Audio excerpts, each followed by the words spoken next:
everybody. Welcome, speakers. Thank you so much for joining. So this is the first webinar we do today with Wageningen University. Thank you, Maya Slingerland, for organizing for that. SPOC wants to be very based and grounded in science. So we're very thankful that you've agreed to co-organize this with us. My name is Marieke Leegwater, and I'm very honored to lead this webinar. It's a topic close to my heart. I've been working in the vegetable oils and fats industry for 20 years now. And today we consume about 200 million tons of vegetable oils with nearly 8 billion people. But we are trespassing our planetary boundaries and demand is still growing. So working with an NGO active in the global oils and fats sector, my question is it possible to produce sufficient oils and fats without trespassing our planetary boundaries? And if so, how can we do this as a global population, and what do we need to do now? Today, I'm very excited to discuss this question with the great speakers, James Fry of LMC, a long-term expert in vegetable oils and fats analysis. When I started working in the oils and fats industry about 20 years ago, he was already the expert. So I guess that tells you something.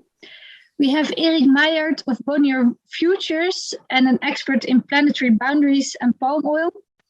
And Maya Slingerland of Wageningen University. And a long-standing expert on palm oil production systems. So thanks all for being here, and thank you for agreeing to join this webinar.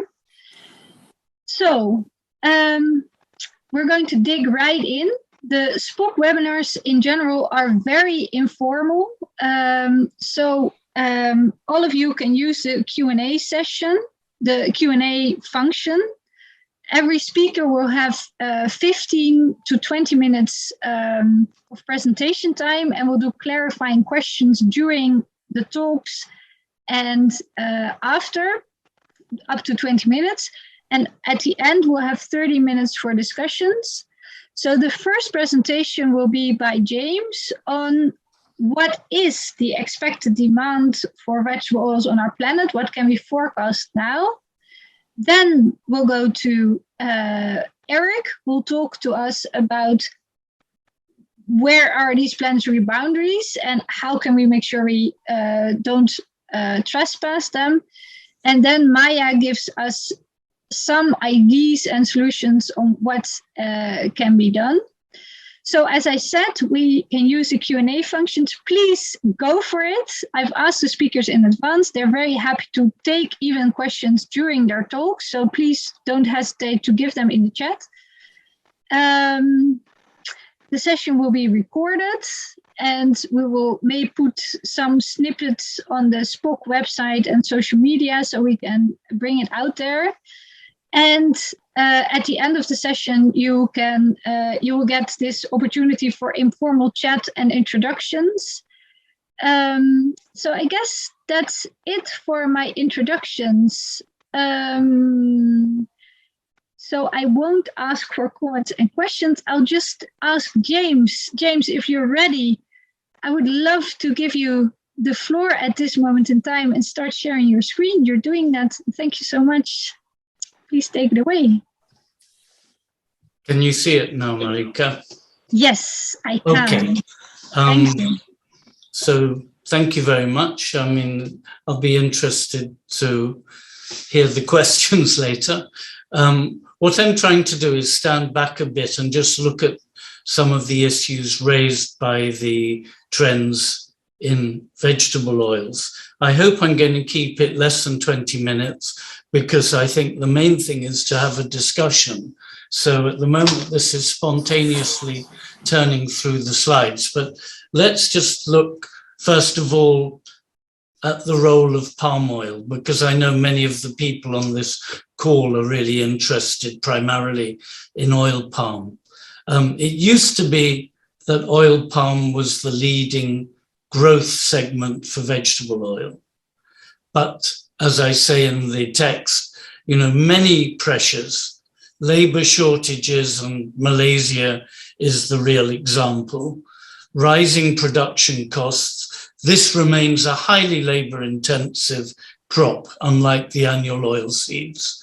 Environmental constraints, they really have hit area growth. So if you look at these two diagrams, the one on the right shows you percentage growth in the total area. Now, you will all know it takes a bit of time for new areas to start yielding and even longer to reach peak yields. But you can see very clearly, if you take the official figures, the Malaysian area, and we never know how much is truly lost to urbanization or is abandoned, but the official figures imply there was actually a fall in the total planted area in Malaysia last year. Indonesian growth is clearly slowing, and you can see that how the growth was very high in the late 2000s, and it's come way, way down since then. The other key factor holding back oil palm in terms of the leading vegetable oil, it's still the leading oil in production. It's even more the leading oil in trade. But not only is area growing slowly, but the yields are going absolutely nowhere. If you look at the left-hand diagram, the black line is Malaysian CPO yields per harvested hectare. As I say, they are dismal. I mean, this is actually lower in 2021. I don't show that yet, but it'll be lower possibly than it was in 2016, the El Nino big bad year, and lower than since the 1990s. Indonesia seems to have plateaued. And the point is, it's impossible, despite talk about better, higher yielding oil palm seeds, trees that are going to be harvested at the end of this decade, nearly all of them are already there, and they are not likely to increase their yields. So oil palm is no longer going to be the leading source of vegetable oils. The big rival, and I'm going to go through the annual oil seeds quickly, but the biggest single rival is soybean. On the left, I show you the increases. Now, this is not oil yield. This is soybean yield. So you multiply by roughly 20% to get oil yield. But the soybean yields, and I show you blue is Argentina. You can see the volatility there. Argentina is particularly vulnerable to climatic problems. You can see the pinkish line is the US, and you can see the green line is Brazil. And then at the bottom, I show you number 4 soybean producer, which is China, but it's mainly nearly all for edible use. And you can see that the trend in soybean yields is unambiguously upwards. In terms of areas, if you look at the right-hand diagram, US used to be the biggest producer in area and output. It's now been overtaken by Brazil. We then see Argentina, which was growing quite rapidly until 10 years ago and has slipped back. India is slowly growing and China is very flat.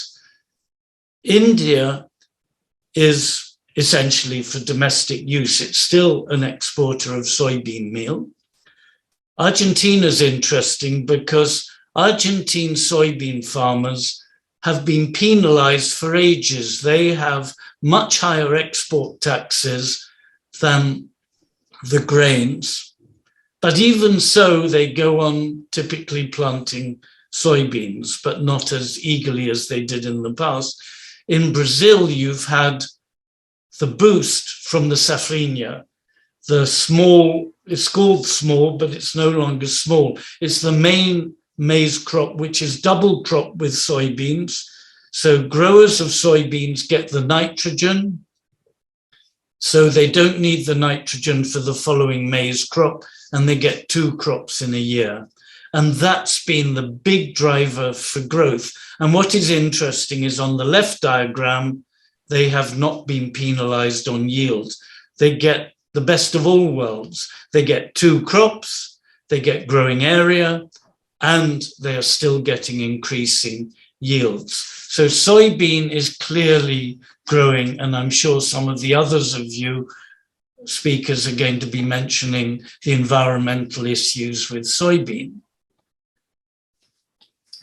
If we go to what are typically referred to as the soft oil seeds, which are the soft seeds, rapeseed and sunflower. The left diagram here shows you rapeseed.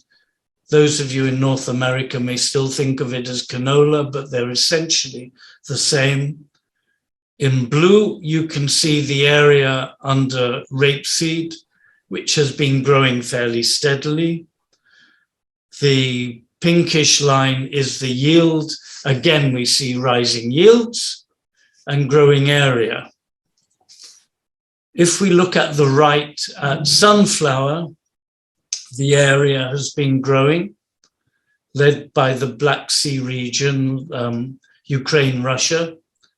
Yields are quite interesting. What happened after the collapse of communism was that the state farm system, where there were subsidized inputs, credit was supplied, suddenly a lot of that vanished with the attempted privatization of the land. And so there was quite a long period of poor yields. But more recently, the yields have come up. They are volatile because it is vulnerable to drought, but the yields for sunflower are on a rising trend again. So in terms of the seed oils, we see growth in area and growth in yield. And I don't see any reason why this will particularly end. The one, to be honest, I have greatest doubt about is rapeseed. We've seen the climatic problems in Canada. This year was a disaster.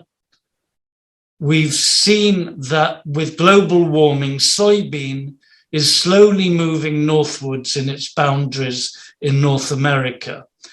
It becomes the better crop for farmers than canola. And canola cannot really move much further north. In Europe, you'll be aware that the ban on neonicotinoids, which is only partly enforced, but in Europe, they are trying to protect the bee population, and banning neonicotinoids makes it harder for rapeseed farmers to get good yields. So I wouldn't be surprised if the rapeseed area has a period of stagnation.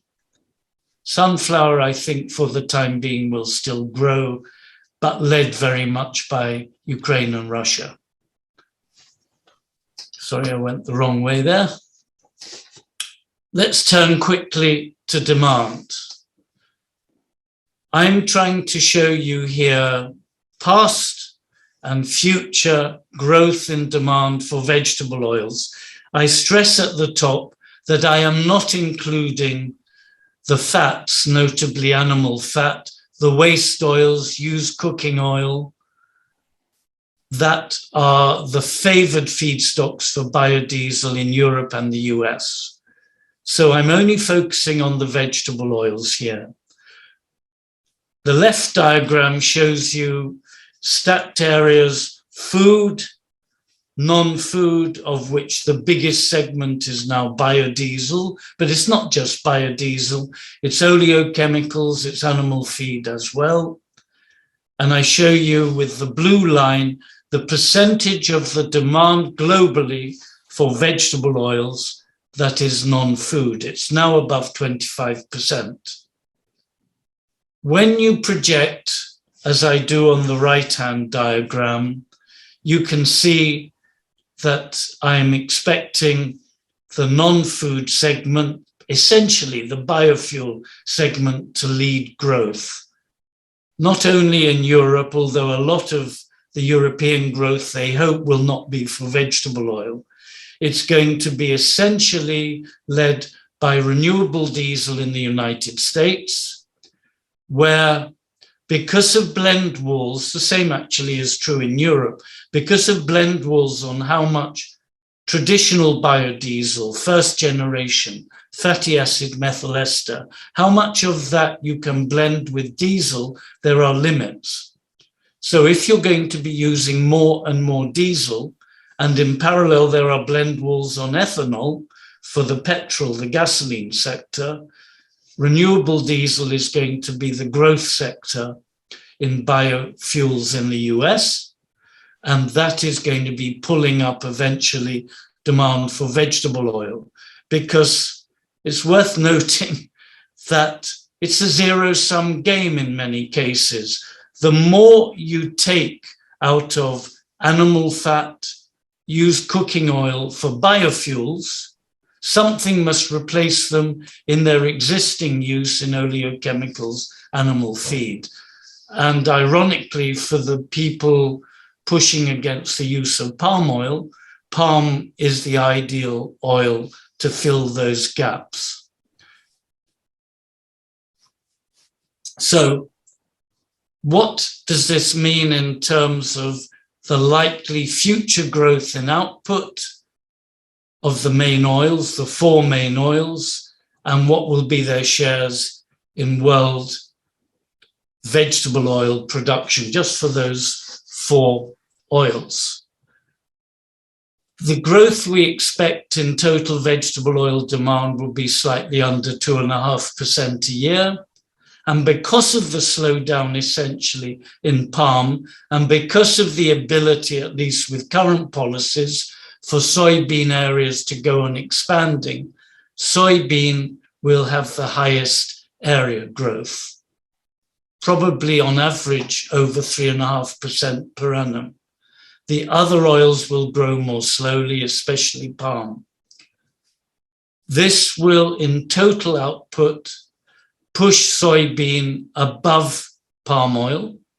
And of course, there will be pressure on land use in South America. It's interesting, people don't often realize that the greater reliance on soybean is going to be bullish for vegetable oil prices. The more soybean you have, the more meal you have, roughly just over 4 times as much meal as oil from soybeans, but you want a higher bean price to get more soybeans.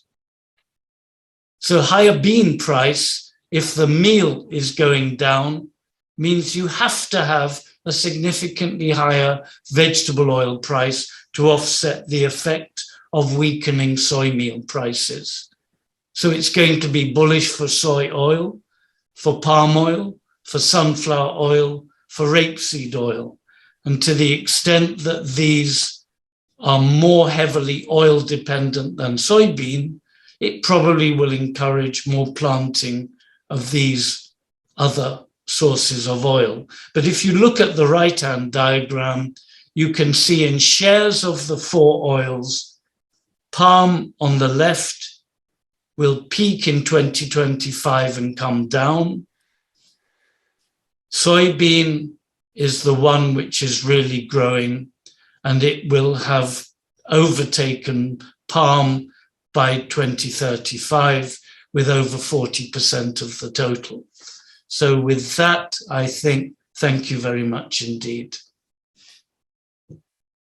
Thank you very much indeed, James. I'm always impressed by the amount of data you splash upon us audience, even silenced a bit.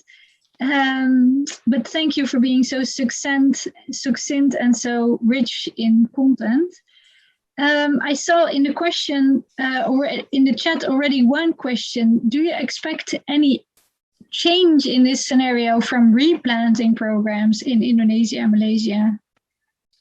When you say change in the scenario, you know the governments in both countries have been giving subsidies to smallholders in particular for replanting. I mean, there is a dilemma with replanting. If you are a small farmer Actually, you don't have to be a small farmer. You can be a plantation. If you replant, you're going to be losing some years of production.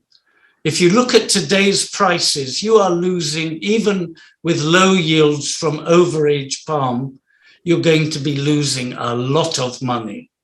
You have to make a big sacrifice today in order to replant. That's the first dilemma. When prices are very low, you need the revenue. Again, there is the perfect spot where prices are not high, not low, where maybe you can afford, if you're just taking a very selfish view about replanting. So today it's difficult. The responsible plantations are probably continuing replanting programs. And the other problem is the evidence is that what's been going on does not seem to have increased yields. You do need to replant. Ganoderma is a factor in some places now. Bud rot we know about in South America. But I don't see any acceleration really of replanting, especially by the sector that needs it most, which is smallholders. Thanks. That's interesting. I am a bit, it's interesting because I suspect that Maya will know a lot of this and will have her thoughts. So Maya, do you want to quickly comment now, or do you want to wait before you've given your presentation? I want to align it with my presentation, if you don't mind. I think so. Hang in there, Jose. We'll get back to this. Cliffhanger. Quite sure. It's like the commercial block, really. I see more questions. What is the main cause of the yield loss in palm oil? Is it labor shortages, changing weather, waterlogged plantations on peat? Question by Charlotte. I wish I knew. I mean, I know that people like the Malaysian Palm Oil Board, which spend a lot of money on research, would love to be able to give the answer. In Malaysia, labor has been a long-standing problem. And we all know it is very difficult to mechanize oil palm, and it's really harvesting we're talking about. And the Chantas, which was pioneered to try to mechanize a bit the harvesting, so far hasn't really made a breakthrough. So labor's a big problem. In terms of average yield, I would say a problem is the increasing age and reluctance to replant is an issue. But there are people whom I respect, agronomists, who say one of the difficulties with oil palm is, and it's true of all these perennial crops, you are gradually degrading the soil. And you may apply artificial fertilizers, but if the soil's underlying productivity is being used up slowly, you are maybe, on the one hand, trying to develop better varieties, and against this, you are actually not taking action to allow the inherent productivity of the soil to be restored. So maybe you're being pulled in the two directions, and labor doesn't make it any easier. Palm used to be the cheapest oil in terms of production cost. I do not believe that for the most efficient soybean producers, sunflower oil producers, that is now the case. I don't think palm is necessarily the cheapest vegetable oil to produce. Thanks, James, for sharing that. Maya, you want to come in? Yeah, I want to comment because it's a myth that palm oil is degrading the soils. If you produce it correctly, it's not degrading the soils. And what people forget is often put on acid soils already. So it's not the palm that creates the acidity, but the soil was already acid, and palm is one of the few crops that can tolerate it. So I think we should be very careful to just talk about soil degradation and palm oil without looking at the data. I'm sorry. Thank you, Maya. That's a very clear position. I don't know, James, if you want to comment back. No, I'm not an agronomist. I am only repeating what people have said to me. I mean, if you plant the same crop now 3 times, there's another issue, which is disease. You know, Ganoderma in Southeast Asia is Fusarium was the problem in West Africa. We have bud rot in South America. You know, there are diseases which maybe are exacerbated by having long-standing tree crops which are replanted. But again, I'm not an agronomist, so I am just repeating what I hear. Thank you. Well, it's good that we have this webinar then, at least also we all learn. It's now time to move to the presentation by Eric on the planetary boundaries. But I saw that our questions in the chats we didn't answer, but we should have enough time at the end. So don't worry, we'll get back to them as we go along. And James, I really hope you can stay on. I know your schedule is very busy, but I think we're not, we haven't learned enough from you yet. So Eric, may I ask you to open your slides and... Yeah, I apologize. I think my camera has given up. So as long as I can share my screen, it should be okay. And I'll try to log off later and see if I can get my camera back on again. But wonderful. You can confirm that you can see this? Yes, we can. Okay. Well, super interesting presentation by James, and I think it's a real eye opener. It will be a real eye opener for many people to change, especially the changing position, or to see the change in the position of palm oil with regards to the other edible oil crops. And we've always maintained in my work in the IUCN Oil Crops Task Force that it doesn't make any sense to look at palm oil alone. Palm oil, I guess, has been the major focus in media campaigns and general consumer perceptions about the use of edible oils.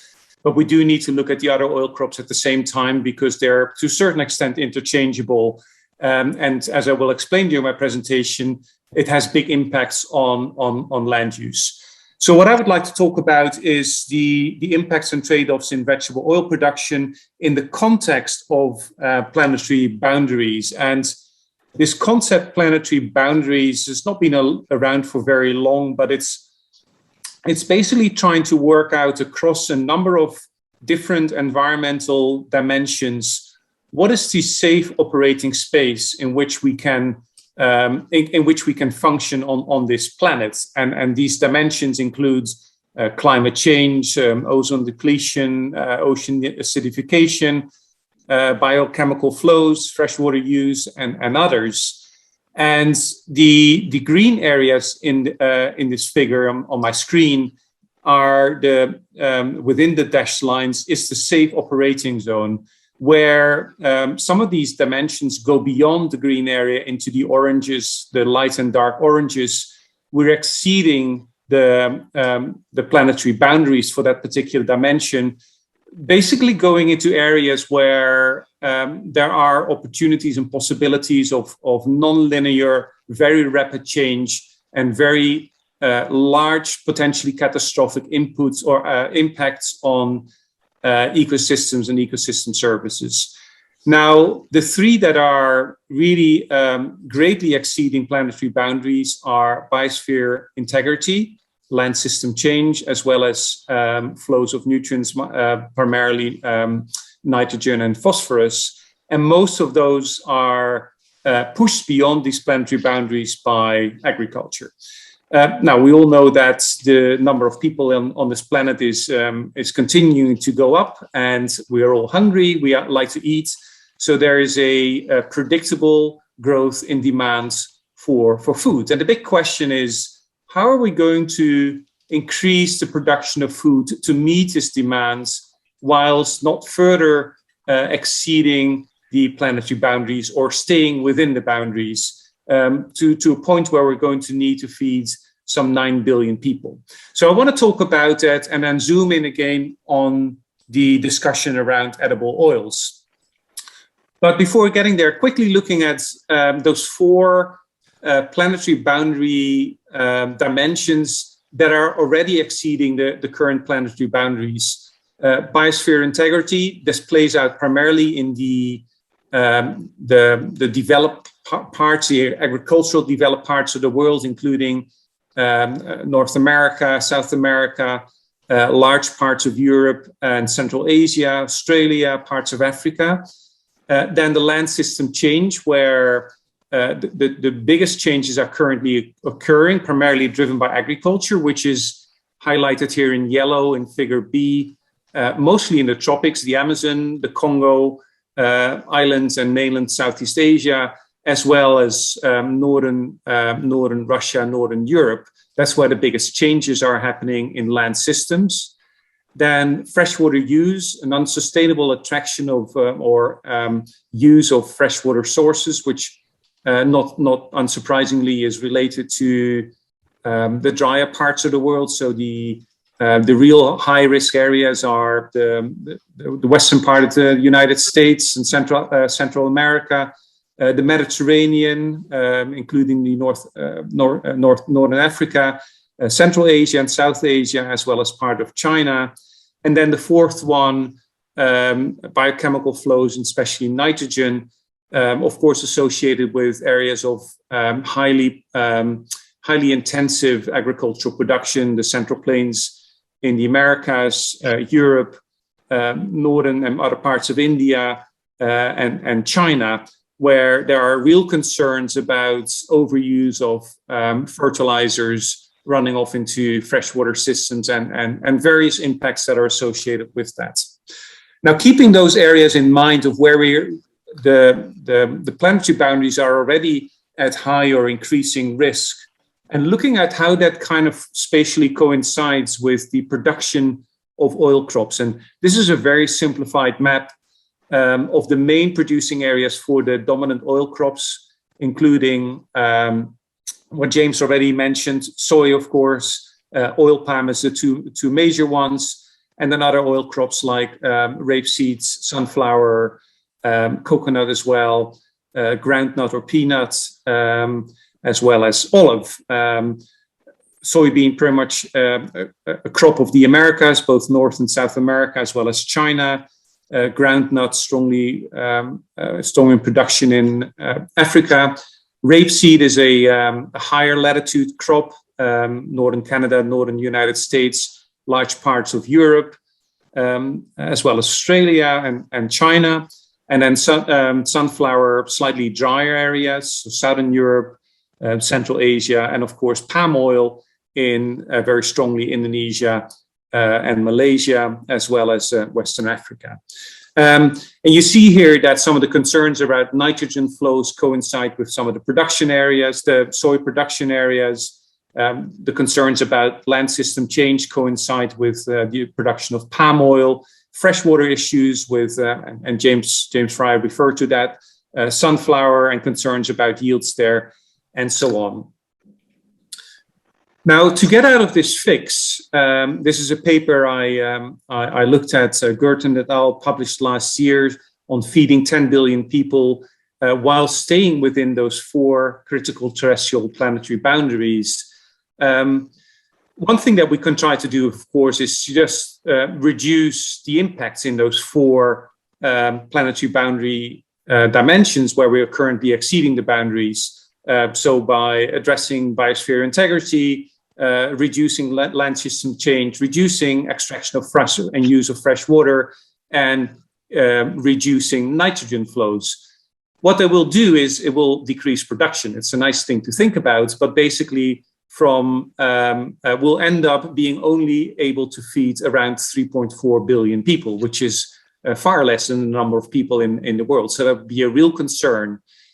Instead, what we need to think about is some major cultural and technical changes that could be implemented that would allow us in the longer term to produce enough food for up to 10 billion people, but that would require major rethinking on where crops are produced, which lands are going to be used for that. So spatially redistributing croplands, rethinking the management of water and nutrients, especially where there's overuse now, leading to degradation of ecosystems, see if that can be brought back, but vice versa, where it can be stepped up in areas that are having a shortage of nutrients at the moment.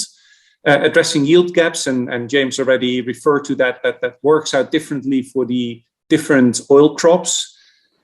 Shifting towards less resource demanding diets, and that very much includes cutting back on the consumption of meat, which is taking up huge areas of land to produce, reducing food waste, as well as more efficient international trade. And looking at this U-shaped curve, implementing subsequent step of these cultural and technological changes would ultimately lead to us to an ability, according to this paper, of feeding 10 billion people.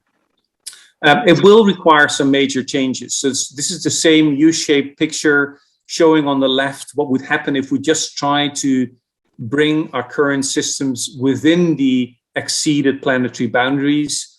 And the areas in red basically means that we are producing insufficient calories to feed the people in those food producing units. Basically, there will be major food shortages if we just bring back production to stay within the planetary boundaries. Now, if we go up on the right-hand side of the curve and subsequently start implementing these improvement in food productions in terms of reallocating land, improving water management, nutrient management, we can bring large parts of the world into the green zone where there are sufficient calories produced to feed the people there. Some interesting exceptions there are areas like Borneo and Sumatra, Madagascar, New Zealand, Caribbean, and parts of the Middle East, where even with these technological and cultural changes, there will be a shortage of calories produced, basically meaning that these areas will not be self-sufficient under these systems. Now, I think there are certain caveats with these kind of analyses. These are global analyses, and I'm not a great fan of global analyses. I think they invariably come with the use of data of very different quality, because data quality varies a lot across the globe.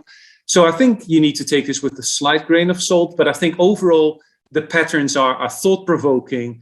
If we continue along the current pathways, we are exceeding the planetary boundaries. Staying just within the planetary boundaries is not going to do enough, because we basically won't be able to feed the people. But feeding the people of the future should be possible if we implement some major change. Now, coming back what this means to the edible oil crops, James referred to the yield differences and how they're changing in different crops. And yield differences are really important because differential yields means different land needs. In the table here that we published last year in a paper in Nature Plants, we're looking at some average oil yields for the different crops. And the one thing that palm oil and oil palm stands out for is its much higher yields per hectare. So its ability to produce the same amount of oil on a much smaller piece of land compared to the main competing crops like soybean, rapeseed, and sunflower. Of course, that comes with impacts. I mean, oil palm is a tropical crop associated with high species richness and biodiversity compared to, for example, olive being a Mediterranean crop, soybean subtropical, and generally across the globe, biodiversity, at least terrestrial and marine biodiversity, increases towards the equator. So tropical areas tend to have more species richness, not necessarily for soil biodiversity, which seems to increase away from the equator. Anyway, some other important points to pick up on that there are some major differences between the annual and the perennial crops. Oil palm is planted across generally 25-year planting phases, so it's replanted normally after approximately 25 years. But it also means that you have permanent vegetation for those 25 years. Coconut is even longer, often 75 years or more, and olive, there are ancient olive groves of over 1,000 years, which allows generally for higher biodiversity within these planted areas because there is a consistent ecological structure, allowing other plants and animals to live alongside these structures. It also means that unlike the annual crops, which require annual reseeding and therefore annual preparation of lands, plowing, tilling of lands, that generally is associated with greater disturbance to soil structure and greater land erosion. Erosion is a major concern in terms of global land degradation. And that is not generally needed in perennial crops. So soil erosion is less. Nitrogen needs for perennial crops is generally lower than for annual crops, and there is lower associated biodiversity in crops that are planted over an annual cycle, then harvested, and basically for some time you have bare land. Then again, annual crops are planted annually and therefore have, in terms of developing and planting, improved cultivars or improved forms of these plants, greater opportunity for yield increases. If the lack of yield increase are indeed driven by the planting material, as James pointed out, labor and ability to harvest is as much part of the yield improvement story. That's a different story. It's important to look into this, and I keep going back to this issue of yield, because in line with what James was earlier saying, our current total production or demand of edible oils is around 180, 200 million tons per year, predicted to grow to over 300 megatons by, I think James had at nearly 2035. I have the year 2050. But anyway, there's going to be a greater demand for vegetable oils, and those oils need to be produced somewhere. Now, if we can do that through yield increases, we could potentially do this on the available land. Very likely additional land is needed. And then it becomes really important what crops are going to be chosen to fulfill that future demand for vegetable oils. For example, according to James's figures, soy is the rising star in edible oils. Now, soy produces about 6 to 8 times less oil per hectare than palm oil. So this is just a quick back of the envelope calculation, what that would mean for land needs. If we would try to meet future 2015 demand for vegetable oils, primarily through growing additional soy, we would need nearly 200 million hectares of additional land. If we do this through a mixed package that also allows increases in palm oil production, we'd need about 60 million hectares. The difference being 140 million hectares, which, just to put it in perspective, is about 35, 40 times the size of the Netherlands. Now, the Netherlands is a small country, but that is still a huge area that will or will not have to be allocated to the production of oils, depending on which crops are ultimately chosen. Big impacts, therefore, on planetary boundaries, especially with regards to land system change and other factors. Just quickly coming to what it means for oil palm, and I think this fits very much what James Fry was saying earlier about oil palm expansion. In Indonesia, this is a paper we published this year, put it online as a preprint. Oil palm expansion has really come down a lot. It peaked sort of in 2010, 2011 in Indonesia, both in the industrial as well as in the smallholder sector. And the associated forest loss has peaked a few years later and is now at its lowest level in about 20 years. Why this is happening is not entirely clear. This could relate to the high crude oil palm prices that were really high in around 2010, 2011, of course, making palm oil at the time highly productive, or you could make a lot of profit on it if you planted at the right time. These prices have come down since and may have led to a reduced expansion of the sector. But there are other factors, as James was saying earlier, including Indonesian government's measures like the current moratorium on expansion of palm oil. So what does this mean? And what are the recommendations associated with this? I think there's some important messages that have to go towards consumers. I think there's still very strongly biased opinions about the different oils. We recently concluded a perception study, a global perception study, and people in Europe and North America just don't like palm oil, full stop. That's totally fine with me, but people need to, or consumers need to realize that saying no to one oil means saying yes to another oil. And there is no such thing as a free lunch in oil production. Everything comes at a cost, be it at land, the cost of land, be it at the cost of nutrient flows, be it at the cost of biodiversity. So there is no such thing as cutting back on palm oil and therefore saving the planet automatically. It doesn't work like that. And there's a need to better inform consumers and address these biases and perception. I do believe as a scientist that science plays a role. I think we have a big job ahead of us to really understand what this land use optimization could look like, given the planetary boundaries, given the yield developments of crops, given what consumers want and do not want to buy, and also given not just the environmental impacts of oil production, but also the socio-economic impact. So looking at trade-offs and synergies between different sustainable development goals, how do they interact? How do they associate with each other under different forms of oil production, whether it is intensive or extensive under smallholder type settings? We need to look at this as science and provide objective information that informs the debate. Producers, a big job out there to further improve oil production on any of the oil crops. Attention to smallholders, which play a big role, especially in the tropics.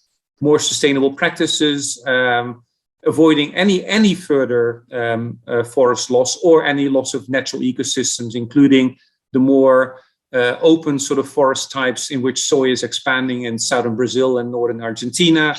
Optimizing nutrient management, really looking very carefully at optimized allocation of fertilization, cutting back on pesticides and herbicides where possible, and other measures. And ultimately, this needs to reflect on policymakers that ultimately also listen to consumers and producers who are voters after all. We need globally better land planning. How do you do that? How do you facilitate that process? Better collaboration between civil society organizations, scientists, industry, policy, both north and south. I mean, I really do not like the finger pointing from the north to the south, as if it's the South's only responsibility to address these planetary boundaries. We just saw on the maps that it's everyone's responsibility. So with that, I think we should all very carefully think about our roles in this broader discussion around edible oil production and where that leaves us in terms of meeting future demands, as well as staying within the planetary boundaries or bringing back the exceeded planetary boundaries within a safe operating zone. And with that, I would like to thank you very much. Thank you, Eric. This was amazing and interesting, and also, I would say, slightly concerning, comparing James' presentation and yours, looking at the planetary boundaries. But I'm very lucky that you gave us some really good recommendations, but that will require quite some collaboration and work. So as an NGO, I guess we're excited with that. Looking at the number of participants and the amount of questions coming in, I conclude that everybody was listening in silence and awe. It was, everybody stayed in. But the time is not much questions coming in. So I propose we move forward immediately with Maya. And I see such a great presentation. Thank you. Oh, that's good to hear. Thank you, Arnoud. And then we have time for discussion after. So thank you very much, Eric. And we hope we can continue the discussion after. Maya. Okay, thank you. Thanks. Can I? Yeah, you've started screen sharing, Maya. Yeah. Brilliant. We see your presentation. Great. Okay. Thanks everybody for joining. It's always nice to have a big audience. Sometimes we think we talk to the wall, but this time we don't. My name is Maya Slingerland. I work for the Plant Production Systems group in Wageningen University. And although I talk today a lot about agronomy, I also work a lot on smallholders, on social issues, on connecting smallholders to the supply chain, and on other issues. But today I will limit myself to the agronomy. So the question is palm oil cultivation possible within planetary boundaries? And my answer is yes. So that's already good as a take-home message. Yes, it is possible. But we have to think more carefully about land saving. Yeah, I'm sorry, Maya, I'm going to interrupt you because I should have introduced your story better. Why did we ask you to present now? Because we thought we should also look for some solutions in this webinar, and that's where you come in on palm oil and solutions. Okay, thank you. Thank you. Yeah, so I'm not talking about the other oils. I focus on palm oil and I don't want to ignore things that I'm not addressing now. But I think key is, of course, the no deforestation moratoria, the high conservation value, and the high carbon stock areas need to be saved against all costs. So I'm not talking about those. I'm talking about what can we do within the palm oil sector, what we do within palm oil production.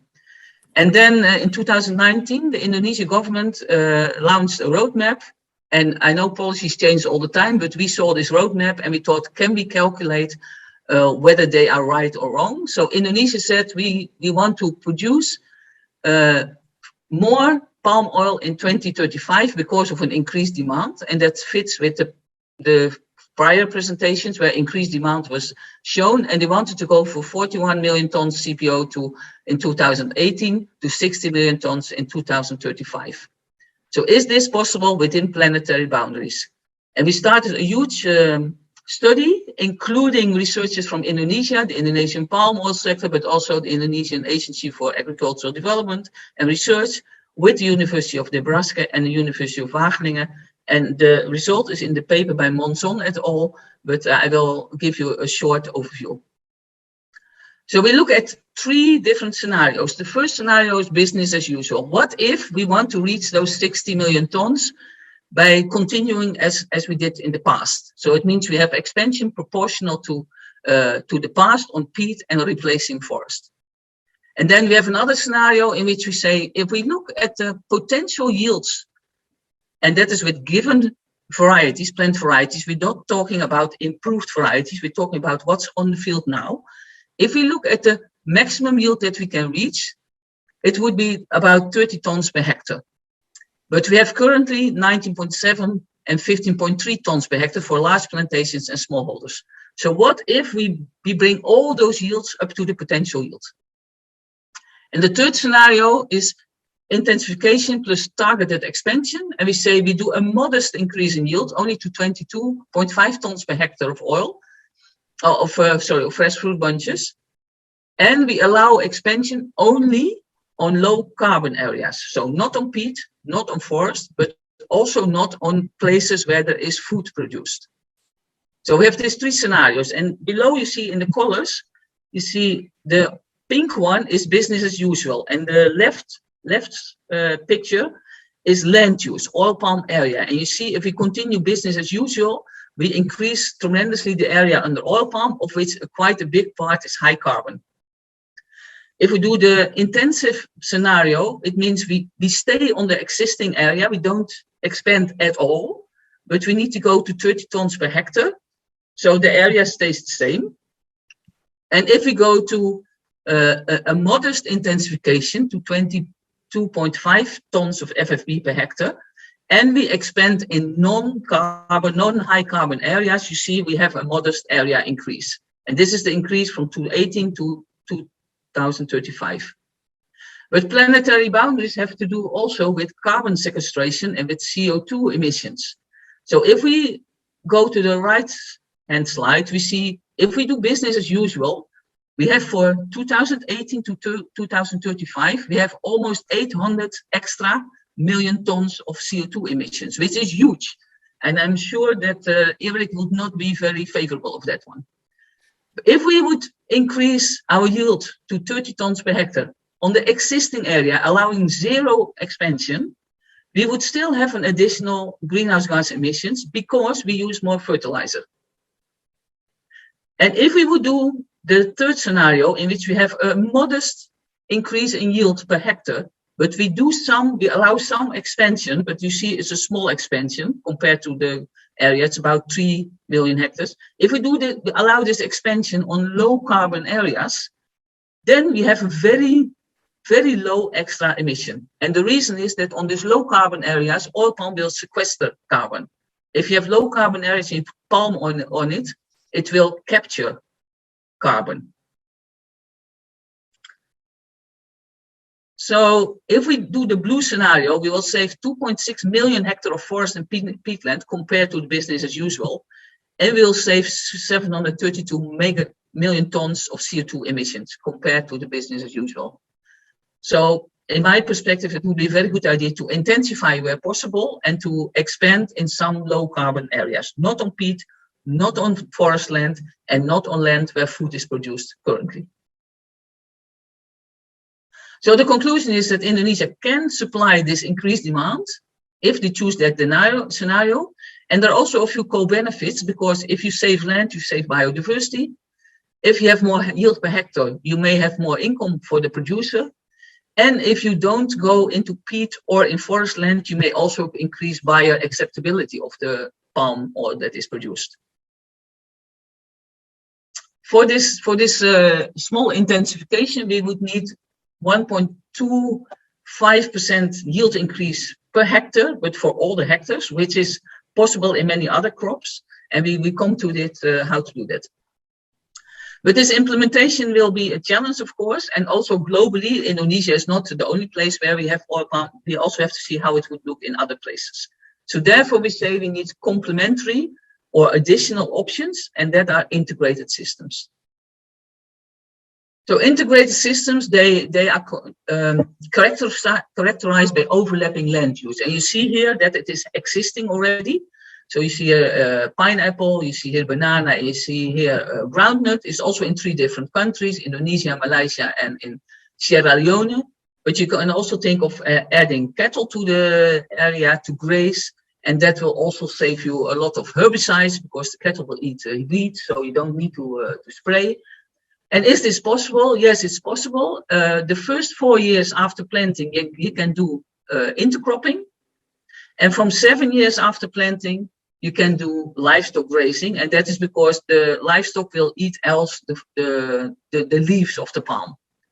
So Badrul Azhar et al., they published a paper in which they say, what if we allow in the replanted areas or in the young plantations, we allow crop farmers, 5 hectares each. So in 1,000 hectares, we have 200 crop farmers to do their cultivation in between the palms.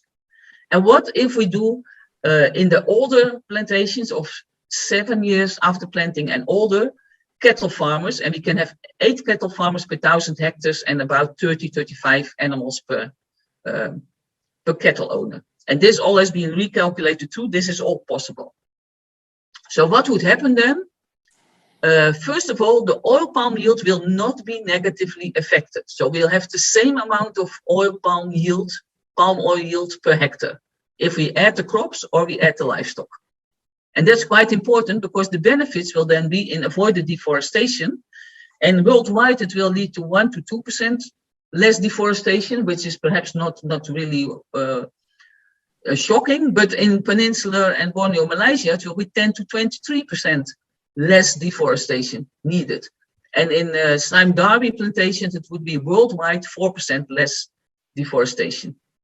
And the additional benefits are decreased biodiversity and carbon loss, decreased greenhouse gas emission, increased biodiversity in the integrated systems, income from crops when there's no fresh fruit bunches yet. So at the start of the plantation, farmers need to have an income. They can have it from the food crops, additional income from livestock and mature plantations, and you get food production back in the oil palm landscapes. It could even be better if we don't allow just grazing in plantation, but we also allow grass cutting, because that you can start the first year. You don't have to wait for 7 years.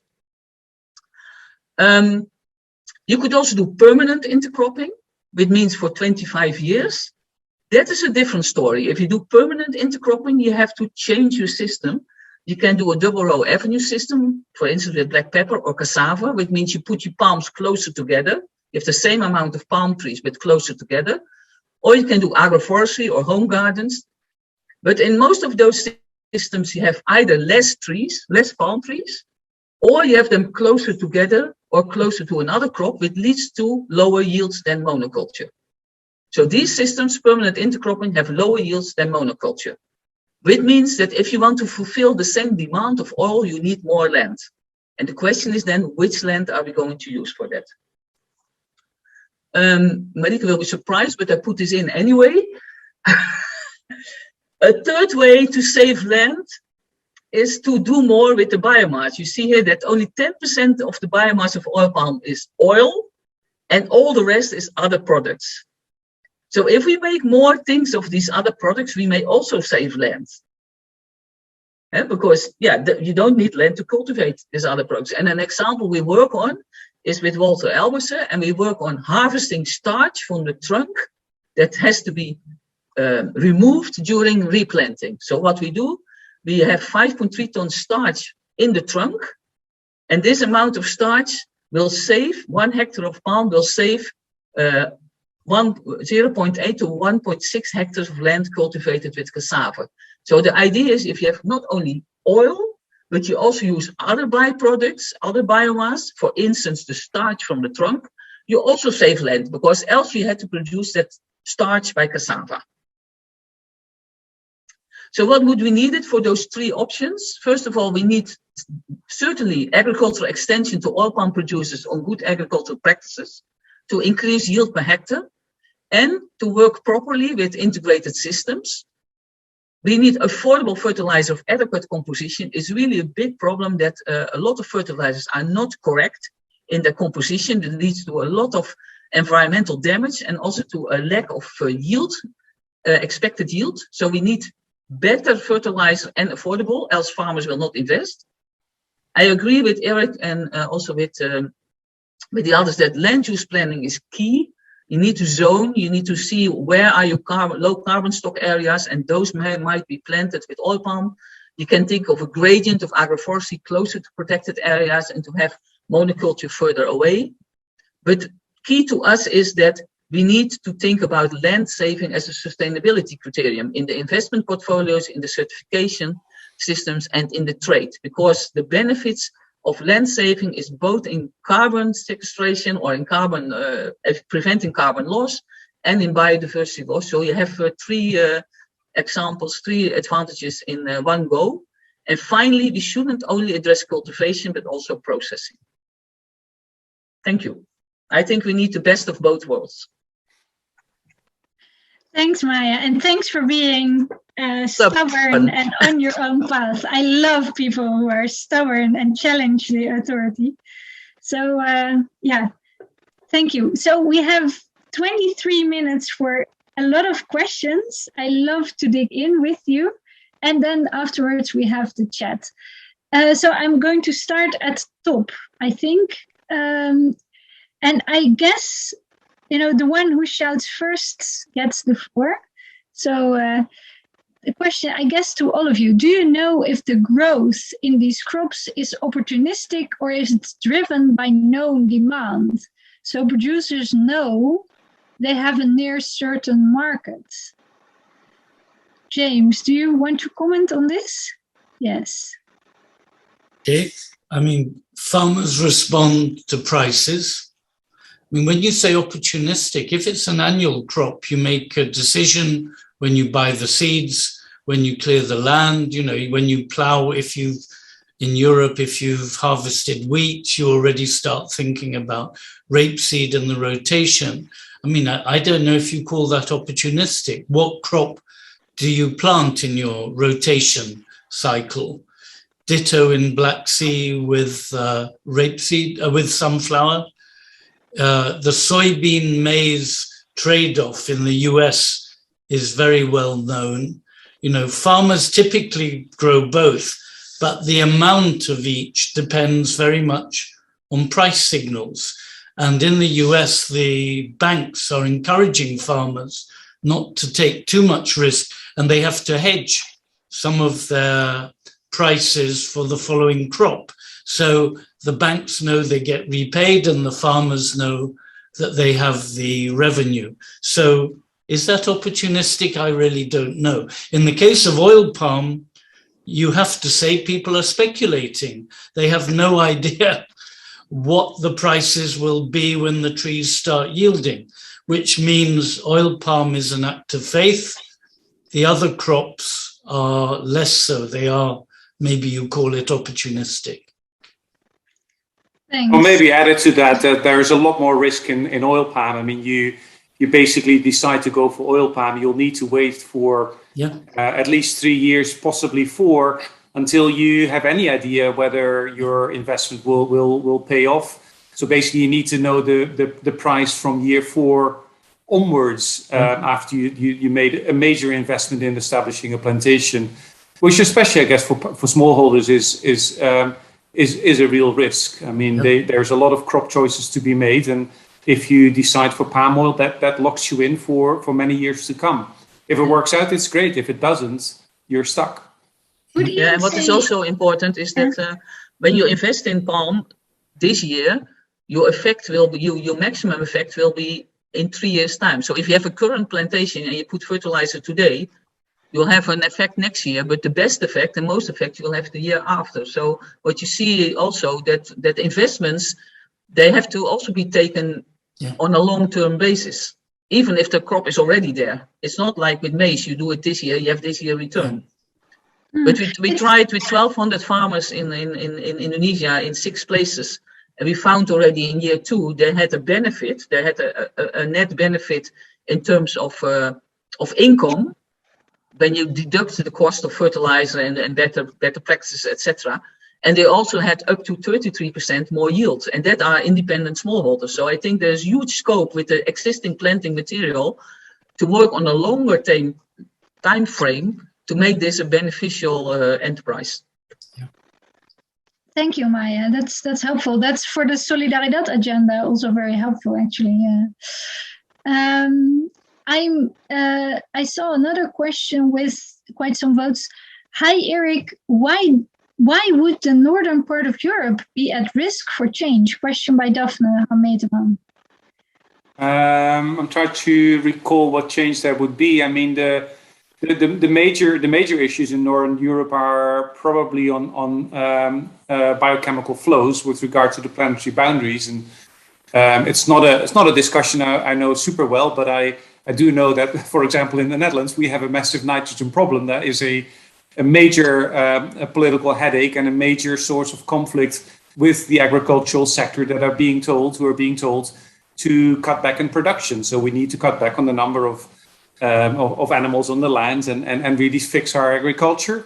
And this has massive impacts, of course, on ecosystems. I mean, I'm a bit confused because I get a lot of critique about palm oil in Indonesia, but I've worked my pretty much entire professional life in Borneo, and I fly over Borneo, I travel through Borneo.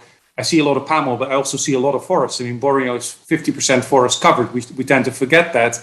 I fly over Europe, I see an ecological disaster zone. I mean, we like to, my mom loves it when she cycles through the polder in Netherlands and say how beautiful it is. Isn't it beautiful nature? I go, no, it's really, there's nothing there, seriously. So I think it all depends on your reference point. I mean, I'm not going to defend palm oil as if it hasn't had major environmental impacts in the tropics. Of course it has.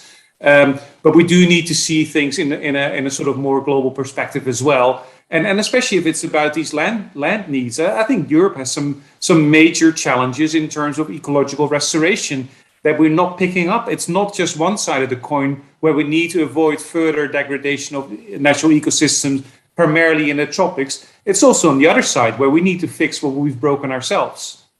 Can I comment on that? Yeah, I have two comments. One is, especially in Europe, we have a lot of peat soils, and they're almost all used for agriculture. So I think before telling other countries in Indonesia that they should not do anything on peat, we have to clean up our own mess. And secondly, I think the question was about Northern Europe, but you also have, if you go further north, you have the permafrost that is now disappearing, and there you will have huge problems with the greenhouse gases. And the other thing is that if in Europe it gets, or in Northern Europe it gets warmer, you also get a more profitable or favorable area for agriculture. So more areas will be suitable for agriculture, and that will probably lead to land use change. Thanks. Good. Next question with many votes is Eric. I haven't heard you talk about the protein transition today. Do you have about the what? Sorry, I didn't catch protein. That. Do you see the chat questions? Yeah, we see them. I pulled them up. Yeah. So the question is, Eric, I haven't heard you talk about the protein transition today. Any opinion on that? Well, first I need to ask what the question exactly is. Protein transition, is that the move away from meat consumption? Is that mostly what it's about? Yeah. Well, I touched on that briefly in terms of dietary changes that are needed to be able to fulfill, to stay within the planetary boundaries, but increase the ability to feed people. And a transition in the food system is indeed one of the key elements there. It's not something I know a lot about, but I guess cutting back on meat consumption, if that's protein transition, is very much part of this, and something I think everyone should seriously look at. Absolutely. Thank you. I think it's very important that James says something about it, because the prices of oil and the prices of meal are closely connected. So if nobody wants soybean meal anymore for animal feed, this will have a huge impact on the production of vegetable oils, I think. May I come in? I was going to make, we haven't yet, this is the first question, which is in a way about demand.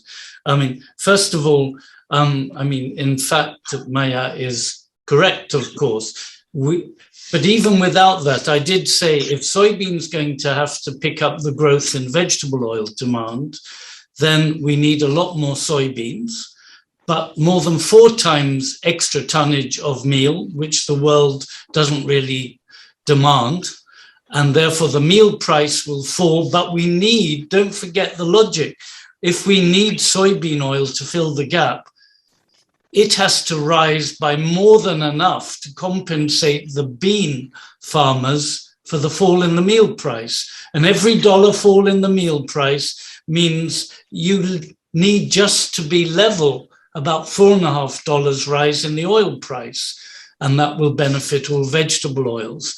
But I was also, if I may, just going to mention 2 more points. I mean, none of these things are trivial, but in terms of cattle raising, one thing I've always wondered is when you look at Argentina, the expansion of soybean tended to be, like in Brazil, on pasture land for cattle. And what they have in Argentina is moved to a system where more than half of the beef cattle are raised on feedlots, releasing land for soybeans. And actually, I remember once I looked into it, there's much more employment created that way than for the gauchos herding the cattle on the pampas. In Brazil, there is a much, much lower proportion of cattle raised on feedlots. Depends which source you use. I mean, one of the possible interim solutions, rather than to push soybeans further and further away into Mato Grosso, into the legal Amazon, would be to encourage feedlots in Brazil and release lots of land, tens and tens of millions of hectares, which then could be used for crop cultivation. Final point, if I may, and this is really a demand question. Behind the diagrams I showed, and a lot of this discussion about demand growth forgets that a big chunk of it is actually coming from non-food uses, of which biodiesel is the mega one. And in the background, we first know there is this, what I call a zero-sum game.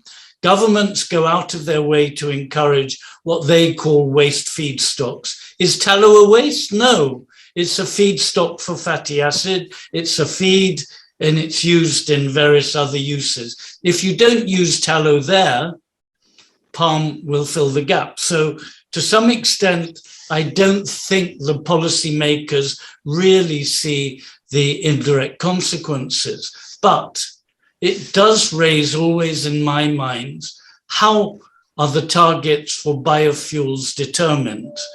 And, we are looking to reduce carbon use, which is not just liquid fuels. And we know there will be electric hydrogen vehicles. And I just wonder when there will start to be, which has been the big cause of the price rises recently, when will there be maybe some rejigging of policies on biofuel targets? How do they define feedstocks? What is it that they are truly trying to achieve? And when will there be proper carbon pricing? I mean, these are not small questions, but behind all these projections is continuing growth in biofuel demand for vegetable oils, because ethanol cannot do everything except with flex fuel vehicles. And it's going to be increasingly renewable diesel. And what will that use as a feedstock? Thank you. Thanks, James, so much for bringing this out. Actually, this is, I think, a very crucial point. We need to reflect more on with governments, and, as NGOs, we can hopefully play a role to do that. I know in Europe, as I'm sure you know, the use is capped in 2030, but we've seen, let's say, the growth hasn't stopped yet. I'm sure you know. So I was actually surprised myself to see that 2020 showed still a growth in the use of palm oil for biofuel and bioenergy. I think we should try to see what we can do to bring that curve down also in other places, because I think you're very right. I don't know, Eric or Maya, if you want to comment on that. Yeah, I had two comments. One is, James, is very nice to put the pasture into cropland, but these animals still have to feed. So if they're in the feedlot, you have to produce somewhere their feed. So whether it's grass in the grassland or whether it's wheat in the wheat field, or somehow that is also a zero sum. It has to come from somewhere. So just replacing pasture by soybean wouldn't feed the animals unless all that soybean meal would go to the animals. And secondly, the biodiesel demand, we do a lot of consultancies, and we see a lot of Latin America countries, but even African countries, they are fed up with paying large prices for fossil fuels. And they also want to have biofuels within their territory. So I think that it's not only Europe that is asking for biodiesel, but also other countries that have land. They say, why wouldn't we just cultivate crops on that land to get our bioenergy right, and then limit our import of fossil fuel? So I think it's not only Europe that will determine this demand. You're muted, Marika. Hi, thanks, Maya. Any comments from you, Erik? No, I'm just trying to get my head around to what James was saying earlier. So basically, if we cut back on meat consumption, we'll reduce the demand for meal, therefore drive up the prices of soy-based oil, but basically all vegetable oils, making them more profitable. So is that a further shift away from, if that happens, if the meat demand is decreasing, which I guess is questionable, because it's not just what we do in the West. There's also a huge number of new people on Earth that may aspire to meat-based diets. But there's some interesting things happening. I'm just trying to understand what that really means, sort of in the longer term of the competitiveness of different oils. Yeah. But could I just respond? I was not talking initially about the shift away from a meat-based diet. And actually, if we're going to talk about meat-based diet, the big concern is about red meat, is about beef and so on. And actually, within the meat consumption, you're seeing a shift towards chicken, poultry meat, and pig meat. I mean, China has more than half of the world's pigs. They seem to love pig meat. But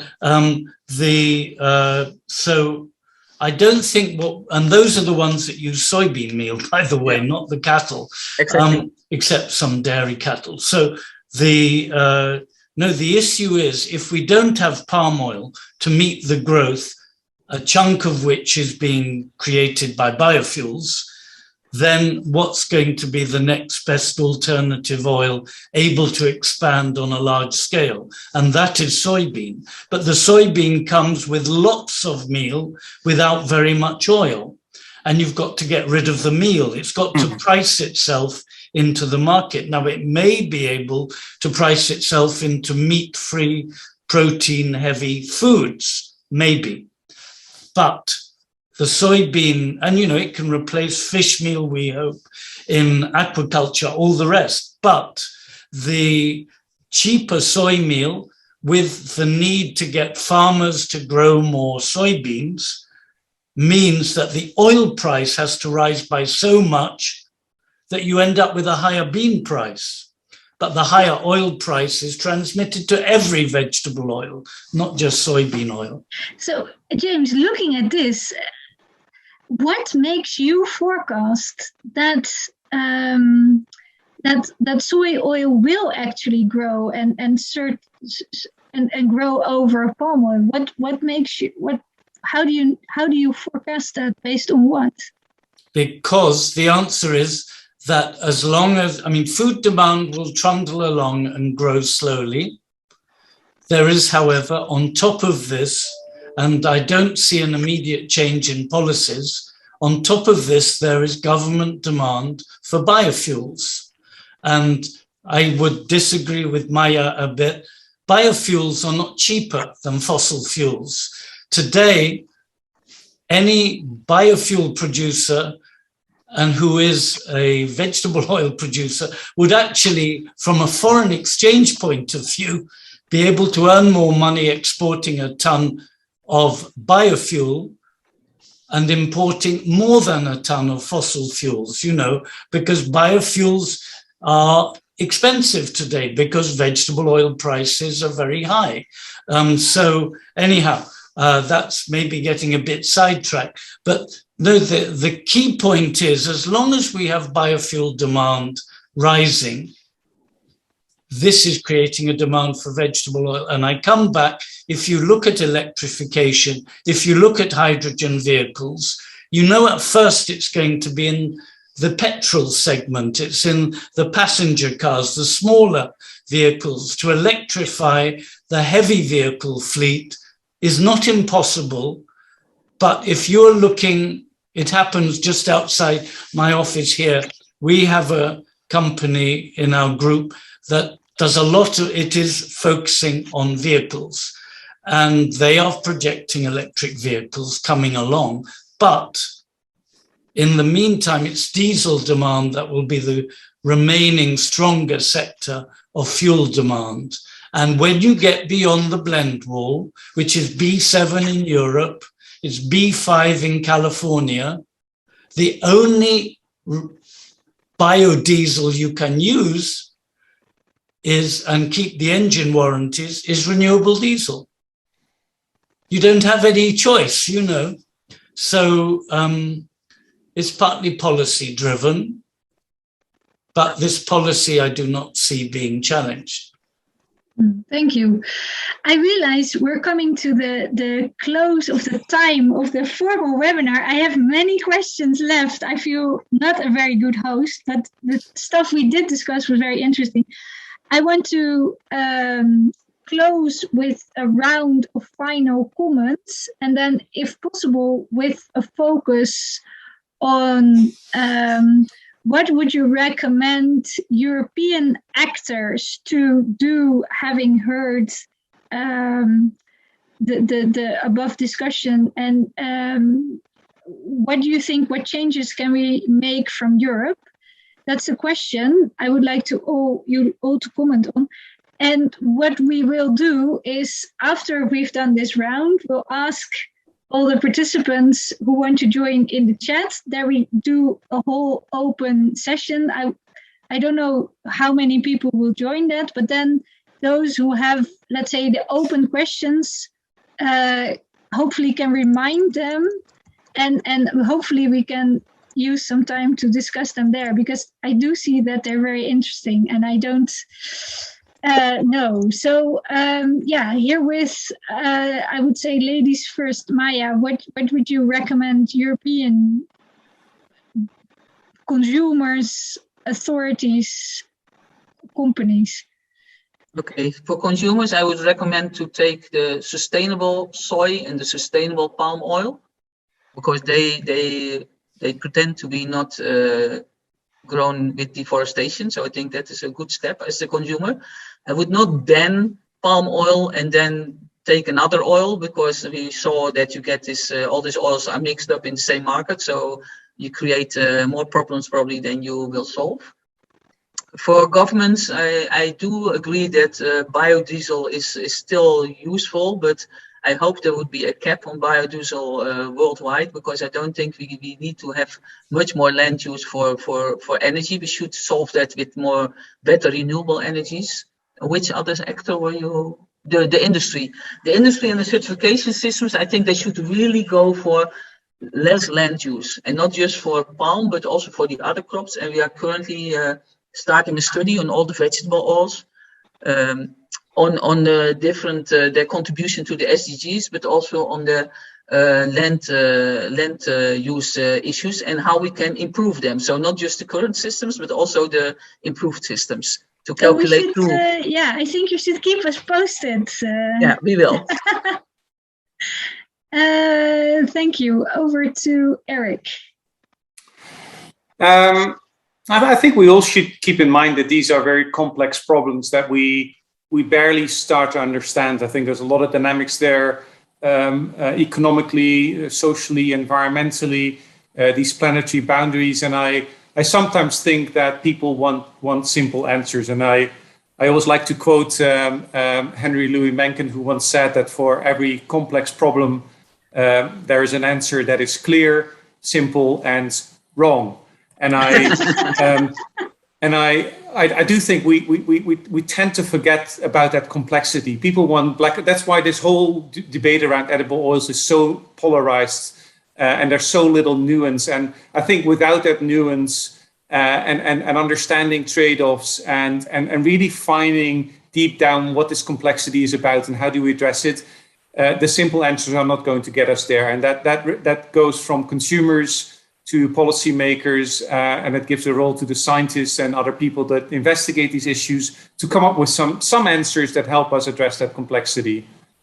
Thank you. Let's embrace the complexity. I like that. I'm sure James does that too, because your job is to... I take very much what Eric said about... this is incredibly complex and you can give piecemeal answers. I've already given my view. If I had a wish, which I know won't be realized, it is that governments recognize that we should be trying to give incentives for carbon saving rather than mandates for biofuels, rather than all kinds of these mandates which are out there on renewable electric power. I'm not saying it's bad. Of course it's not. But I feel we should, I'm in a building which I'm sure would benefit, this is a modern office, it would benefit from better insulation, and houses, older houses too, but there are not these incentives for that.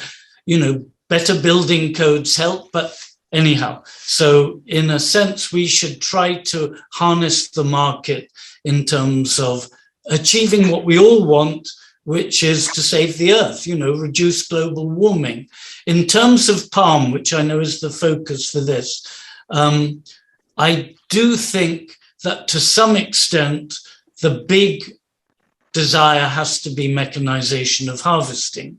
I know it's been out there as the holy grail, but without it, palm is not a competitive crop, and it does have implications for yields. People who have to pay labor to harvest, you just look at these countries, they have longer and longer intervals between harvesting. Malaysia is a good example, and it hits yields. It hits the quality of the palm oil. You know, it does have financial costs. So if I had one wish, it would probably be that. I mean, I can think of others. Actually, a last comment. There were one or two mentions in the chat about pollination, which we didn't discuss, but whether the weevils are as productive as they used to be. I mean, one thing I would commend, and I'm again not an agronomist, not a biologist, is that the experience of Colombia dealing with the olifera hybrids to deal with bud rot, PC, bud rot, has been to use, they call it in English, the acronym is NAA. I think it's naphthalene acetic acid, but it is a spray you use in conjunction with pollination that suddenly overcomes what is a very big problem with those hybrids, which is getting fruit formation.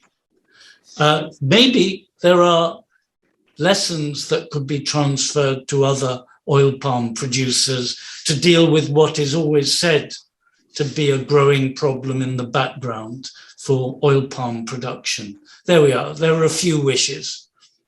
Thank you, James. Wow, I'm inspired by the richness of your comments. And also, I don't know if you see the comments we get in the chats, but it's quite extraordinary. I would invite you to have a look for people saying, thanks for the great webinar, thanks for the informative speeches, and thanks for I want to share it with my colleagues who are recording made available. So thank you. I'm impressed, guys, by the audience. We're doing our best here. I must go now. I have another speech to get ready. So, thank you, James. Thank you very much. Thanks, everybody. Thank you, James. Yeah, thanks, Maya. It's very interesting. Thanks. Thank you. Bye. In the chat, there was also a comment that we should split out the breakout rooms to discuss different topics. I don't know, technical team, is that an option? Once we get into the meeting, we can see how many people are there and how many groups we need to make. We need to see that on the fly, but we can do it on the fly. So. Okay, we can do it on the fly. So once we're in there, we can do, the people who have suggestions on topics can do that.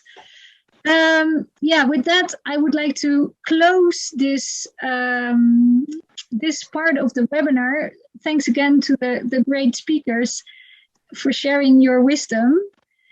And I learned a lot, and I think most of us did. We will make a recording available through our website, and